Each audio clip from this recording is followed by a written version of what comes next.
Excuse me, Mr. DJ. Hey, check this out. We got a great show coming your way.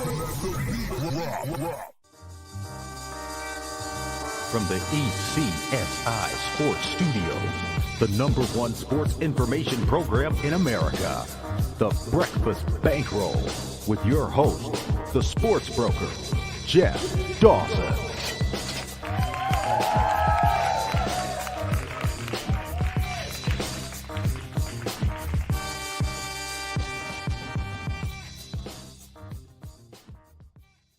ECSI fans, do you want to revolutionize your sports investing habits?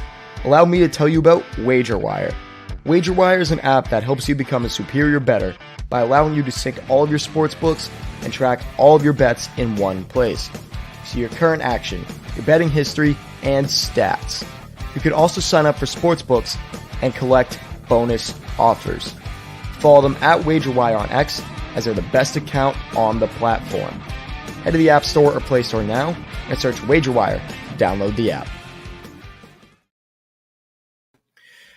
Good morning, sports fans from all around the globe. I am the host, Jeff Dawson, East Coast Sports Investors, and this is your Breakfast Bankroll for Thursday, March 14th, 2024, our weekly edition with local, I like to say content king, sports wagering expert from downtown Boston himself, Mr. Julian Edlow from DraftKings from DKSportsbooks. Our weekly chat, what I like to say is to talk locals, to talk what's going on in the Boston sports world through the eyes of Jules and, of course, the DK Sportsbook. And then we hit the national scene as well. And today, a shortened edition. It is what it is, 20, 25 minutes with Jules is better than nothing. He's a busy guy. We're blessed and honored, obviously, to have him. So first, a shout out, of course, to our proud sponsor and partnership, WagerWire. If you have not downloaded this app, shame on you. Went on over to Google Play, wherever you download the apps. It's free. Start keeping track of your bets, your ROI, and start making money instead of using sports wagering as entertainment. That's what Netflix and Hulu and all that good stuff is for. And of course, if you're looking for a little flash cash, send an email to affiliate@wagerwire.com. Tell them JD from ECSI sent you. Zach Travis. The rest of this team, this community, is a great team to be a part of, and a good way to start making some money and to grow with this company, because I will guarantee you this, 2024 is just the start. Buckle up and enjoy. So without further ado, let's bring him in, Mr. Julian Edlow. Morning, Jeff. How we doing? Morning, Jules. How are you? Getting over something nasty, but I'm here. A lot to talk to in a short window today. So I am going to start here with the Patriots. We're sitting here on pins and needles with all this money to blast through. And comically, for the last day, we're waiting to hear Calvin Ridley. It's between us and the Jaguars, and to find out it was the Tennessee Titans that swoop in, a contract, for $90 million or whatever it was, but $50 million guaranteed. Couple things that I don't think was said enough. The one, he came in late to the party. He's missed a year and a half due to gambling, some other stuff. Will be 30. Or is 30, actually, number one. Number two, he's just one wager away from being suspended for a full year. So I'm glad the Patriots did what they did. Your thoughts on Ridley and what they've done so far in free agency? I'm fine not getting Ridley. I think he costs too much and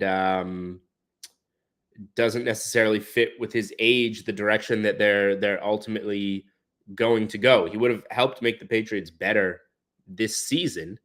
But yeah, I'm looking for something a little bit younger. Now, ultimately, I'm not all that pleased with what the Patriots have done. They wanted to come out and spend some money, and they pretty much have Antonio Gibson and Jacoby Brissett to show for it. So it's been for the Patriots, I would assume a humbling experience showing that they're not who they think they are in terms of being able to get talent. So I wish they would have done a little bit more, but again, it's really going to come down to who they use this number 3 pick on and building that offensive line and getting skill position players to go around them. So would Ridley have been a nice skill position player for the next year or two? Yes. But you do want to get guys that are going to fit the timeline of this number 3 overall pick. And it's funny, we talk about Bill couldn't draft well. The team that he built was not the greatest. Yet we're re-signing a lot of these people, and they keep talking about the word culture, Julian. So obviously they liked a lot of the people that they're re-signing. They like how they are in the clubhouse. They want to build around them. Are you agreeing with all this? I mean, it seems like what I'll give them for culture, and culture's been something that they've preached for a long time. I think a lot of that is gone, obviously, a lot with Brady, a lot with Belichick. But the players do seem to like Mayo. So the re-signings make sense. The thing is, you weren't good at all last year. So you can't just run it back and expect any type of difference. So this is going to be another rebuilding year in my mind. So again, that's why you don't want to spend the money on a Calvin Ridley and get young pieces, develop them, be in position to get good young pieces again next year. This isn't going to be a one-year rebuild. So I'm happy that some of the better players that were on the team seem to like the culture with Mayo. That could be something that in the future, as they get a little bit better, could help them attract some talent, to have a players coach like that, to have somebody like what they have with Ryan's in Houston, whatever, Vrabel in Tennessee. That could be helpful, but for now, it doesn't do much for me. In the quarterback situation, again, we're sitting here in the catbird seat. Oh, we thought the number 3 spot was the catbird seat. Bring in Jaden Daniels or Marvin Harrison. Haven't heard of his name in a while. And then just go from there. Well, gut tells me that Jaden Daniels will go too, and Drake May will fall into their lap. Our good friend and colleague, Mr. Felger, is laughing all the way to the bank because he feels whatever slides to us is good enough, and that's Pat's Nation, and we're going to take it and ride it. But my point here, Jules, is Kirk Cousins, big contract, goes to Atlanta. The quarterback carousel, Tampa re-signs Baker Mayfield. Now what are we doing here? Justin Fields is still out there, and then nope, Patriots bring in Brissett. Jimmy G's out there. There's a couple of the smaller guys out there. I'm hearing the Bears just are doing their due diligence. They did not see Caleb Williams throw. He's having his own pro day. They want to make sure he's the one. Everyone expects him to be the one. But with Justin Fields still out there, are you willing to still throw a 4th or a 5th? We traded Mac Jones for a 6th. Bring in a Fields for a year. You have Brissett and still draft a quarterback. Or what are you still thinking in that 3 spot? I'm fine with that. I am likely. I mean, I don't know. I haven't done my homework on these quarterbacks. Like, it really comes down to if they like Daniels or May and think they're going to be good. And, Daniels has gone from plus 200 to minus 145 to be the second pick. If we believe in that scheme, then do you like Drake May? If the answer is yes, you take him. If the answer is no, you look to move back and get the best value and take a guy that you do like later in the draft. Now, and then do they like Penix or hopefully not McCarthy, but McCarthy, Nix, any of those guys in the middle, and go with them. So it comes down to, do they like the quarterback available at 3 or not? Not what I want them to do. I want them to take the quarterback if they like the quarterback. Otherwise, move back and address all the things that they have to address, because they have plenty. It's going to be interesting, and I know that's your time to shine. And as we spoke backstage, due to travel restrictions or actually other opportunities, myself and yourself, this will be our last show for 2 weeks. Then we'll be talking probably by the time we get back. I don't know if it'll be Final Four, first pitch, and of course, draft. I know you'll have a lot of work, obviously, leading up to the draft there. Let's head over to the Celtics. Just business as usual. I mean, meaning the season can't get over soon enough. We want a healthy team. We expect to be in the Eastern Conference Finals. We expect to hopefully be playing in the championship, obviously. Thoughts on what you're seeing from the Celtics since the last time we spoke 2 weeks ago? Yeah, they look fine. Good road trip, but again, they do what they need to do. They beat a Phoenix team. They beat Portland. They come back on the second night of a back-to-back without guys, beat Utah. But what they didn't do was win a close game in Denver that they could have won. So it's still all the same stuff. Like they can look as great as they want to look in 50-point wins, but that doesn't teach them how to win tight games against really good teams in crunch time. So it's still the same singular problem. And, they're healthy, which is good at this stage. Be healthy in a month. We're getting closer and closer to that point. But it's the same story. Like they need to know how to win these closer games against better teams. And they haven't been able to do that twice against Denver this year. And you can use some other examples. So it's still the same feeling. I haven't learned anything. It's nice to see them win games with margin against other teams. It's nice to see them have only lost one game against a team below 500 this year. Last year's team was not able to do that. They lost to a lot of bad teams. They were like a 500 team when they were favored by double digits. So that's a little bit of growth, but the main problem still exists. And I think the key to unlocking the main problem is Jason Tatum overcoming, his crunch time issues. So that's going to be the major key in the playoffs. They can win as a front runner. They can maybe win 3 games against Milwaukee by double digits in a series, but like one of those wins, that fourth win is they're going to have to win a close game, which they've done before, but they can't consistently do it. So that's the major thing that I need to see from them. Some wins in close games against good teams.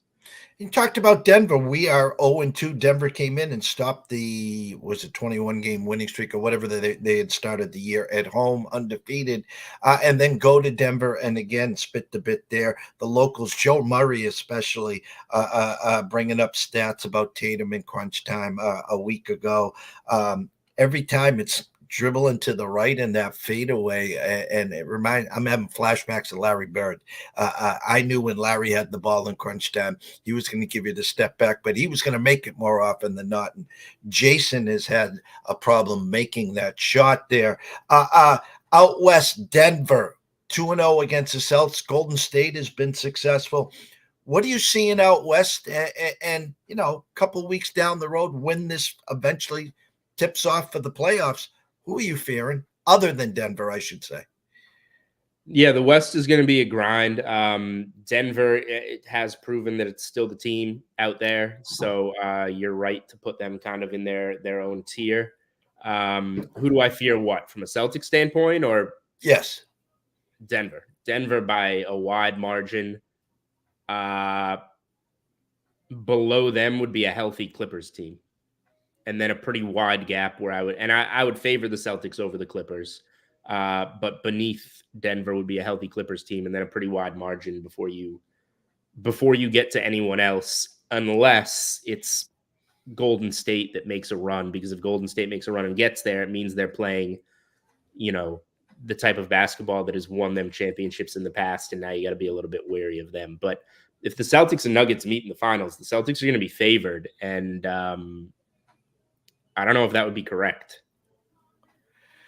Yeah, that would be a tough pill to swallow. To me, that would be, Vegas wants Denver money. It'd be interesting to see what the actual line is there. The assumption is the Celtics would have home court advantage. They'd probably put them, I'm just throwing a number out at you.